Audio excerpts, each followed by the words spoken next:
Let's go, guys. It is your boy Plobby Wolf, and welcome back to another episode of Boruto. And oh my god, this was depressing. God almighty, was this episode sad. But I have to say something about this episode, and it's the animation style, the artwork, the art style of this episode.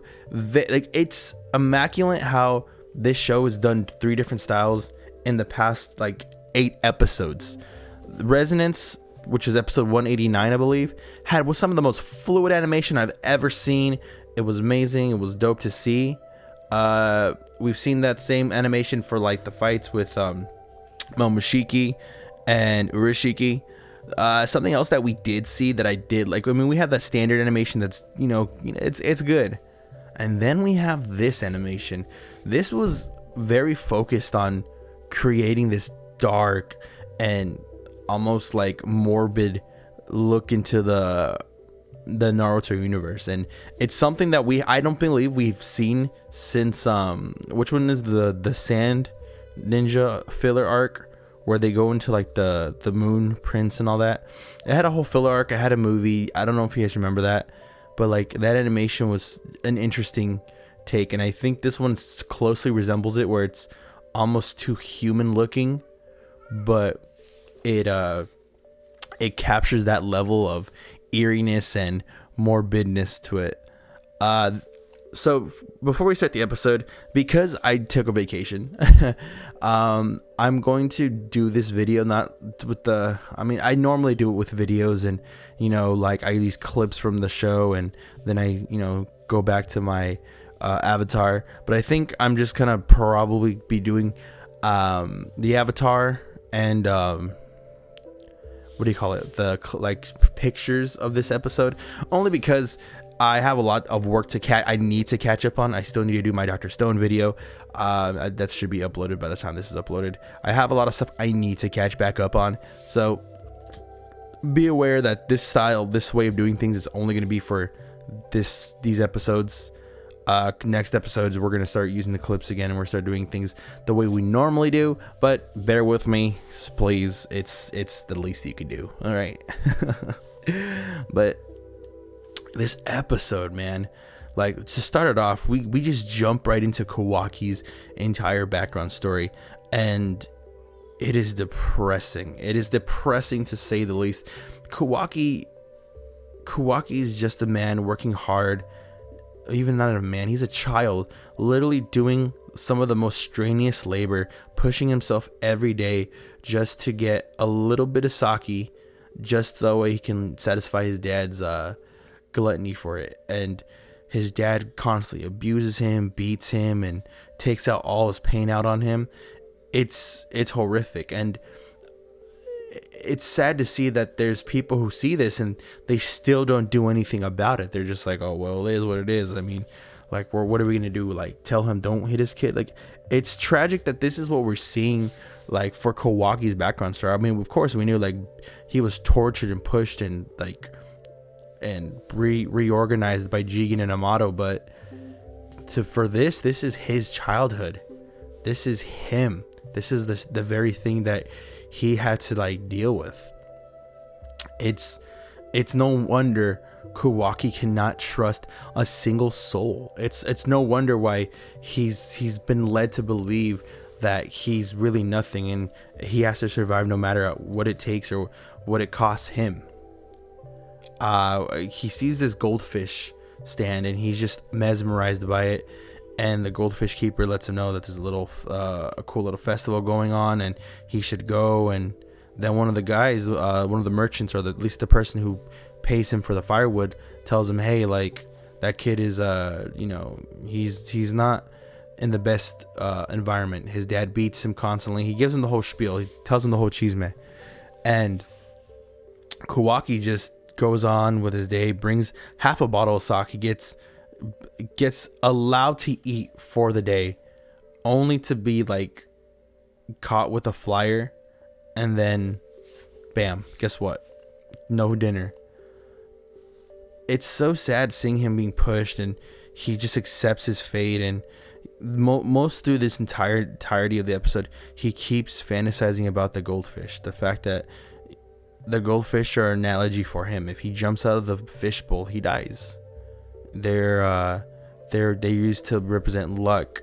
They used to represent all these things that Kawaki himself does not have in his possession at the moment. He doesn't have the luck. He doesn't have fortune, and he doesn't even have the ability to repel the evil spirits like the supposed goldfish could do. It's wild. It's so wild how much his kid has been put through, and how he's quick to just defend the very people that abuse him in the sense. And we see this again when he knows that everybody talks crap about his dad. He knows it. And when he brings back a bottle of sake that's barely a quarter, and these kids are bullying him, and these doctors, I mean, come on, they have to be Kara. They were just doing like blood annihilations because they want to check they want to check about the plague. But it's pretty obvious that this was a ploy in seeing who's compatible with the blood. And these kids beat up Kawaki, and he fights them because they keep talking down on his dad, and that's something he does not tolerate. Of course, Kawaki runs into the goldfish guy again. He tries to help him. The guy just tries to be. It's not a. They very hint early on that this man is malicious and this man is out for something. We don't know yet to the end, but eventually we do find out at the latter of the episode. As we continue with this episode, we see Kawaki running. He has to bring that sake. He's been beaten up before, and he promised he'd bring twice as much. That's not happening. He falls down. He breaks the bottle. He takes the shards to his dad, and his dad just beats him and throws him outside and locks him in this like shed storage area, and tells him that this is his fault because he's a slacker and he doesn't have what it takes. It's this whole imagery that's painted from this, and I'll get into everything I loved about this episode, because this episode might be a little longer only because editing is going to be a lot easier, and I have a lot to talk about at this episode because it is fantastic. It is a 10 out of 10 episode. It's actually like 12 out of 10. It goes above and beyond with this painting, and there's so much more about this episode that makes it more amazing. And if I don't talk about that, I'm gonna feel remorse and even just uploading this. So of course we see Kawaki. He gets licked in the shed, and then someone comes knocking, and guess who it is? It's Jigen. Jigen tells this man, look, I know like your son is I know you treat your son like shit. How about you want to get rid of him? I'll give you money for the kid. And his dad is just so like unapologetically happy about this. He's so unapologetically like agrees to the deal that it's offensive. It's very offensive. I hate how he doesn't have no sense of like doubt or even like grievance. He's just like, nah, you can keep him. He's good for nothing. He's hollow inside and out. I don't like him. It pains you because you want to see this man do somewhat of like have that look in his eyes like there's no other way, but this man is literally doing it out of like pure just like, I want to do this. This is exactly what I wanted to do. It hurts. It fucking sucks. Of course, when he lets Kawaki out and he sees his dad laughing and so happy and just enjoying himself for the fact that he's got money, Jigen comes in, and even when Jigen talks to him, he doesn't feel safe.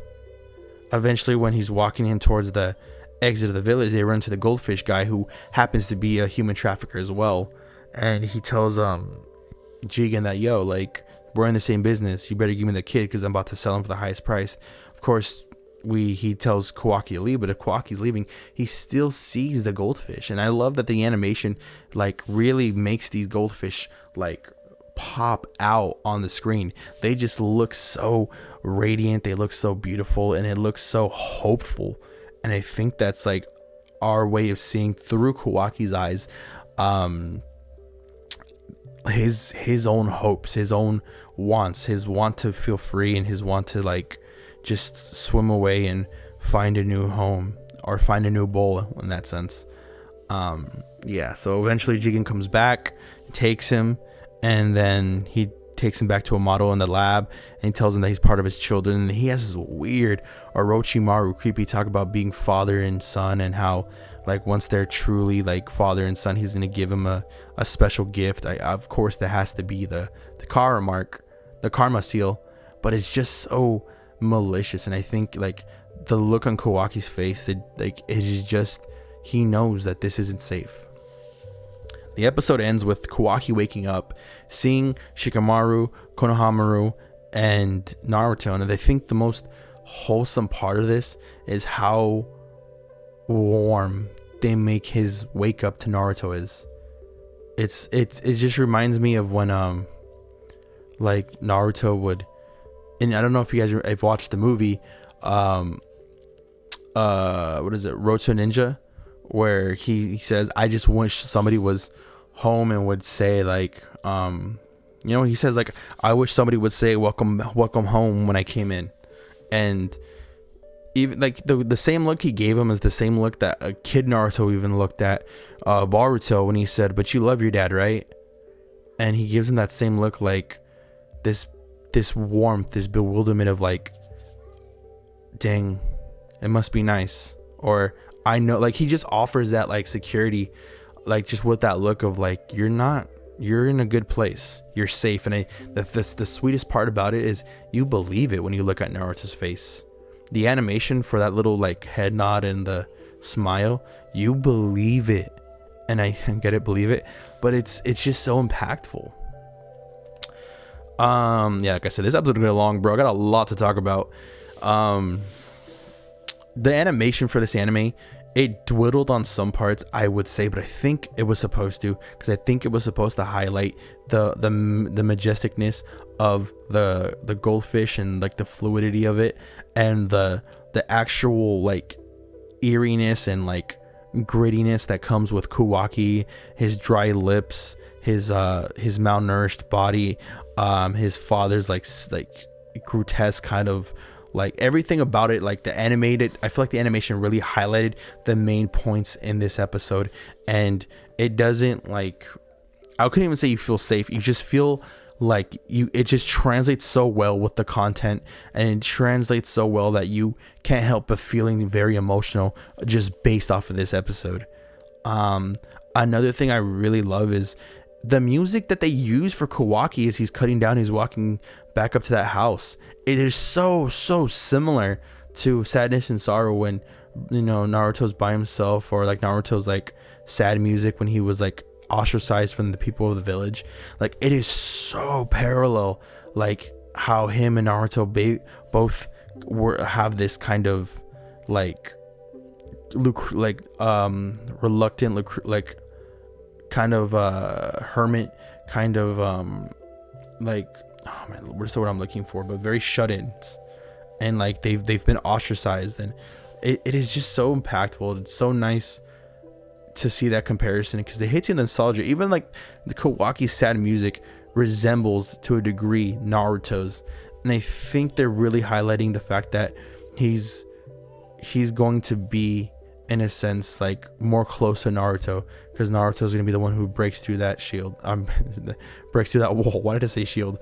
Yeah, guys, oh my god, like that, like everything from like the animation and the look just made this episode like fantastic. I felt it. I hated Kawaki's dad. I hated seeing him put through the ringer. Like, it highlighted the best things, and I think this is what I've been loving about the series is ever since Kawaki's came into the series, Boruto has not missed whatsoever. Not missed once since like he's appeared on screen. And I'm not bashing the anime, and I'm not saying like I've fallen on and off with the anime. I have a love-hate with it, but these past two arcs, like the Deepa arc and the Owl Accusation arc, have made this experience so enjoyable. I've gotten back into Boruto. I've been like I won't even say spoiling myself on what's going on with the manga for some things, and I'm just happy, man. I'm overall happy about what's the content we're getting. And I know this video is getting a little long, and I'm gonna end it and wrap it right here by saying, straight up 12 out of 10 episode. I loved it. Kawaki's my favorite character, and I love his I love it. I just love this episode so much, and I think this is an important episode, and I'm gonna make sure this is highlighted as an important episode, as a must see. But anyways, guys, this is your boy Poppy Wolf saying peace out, y'all. Stay up, stay blessed. I love you guys, and I love you.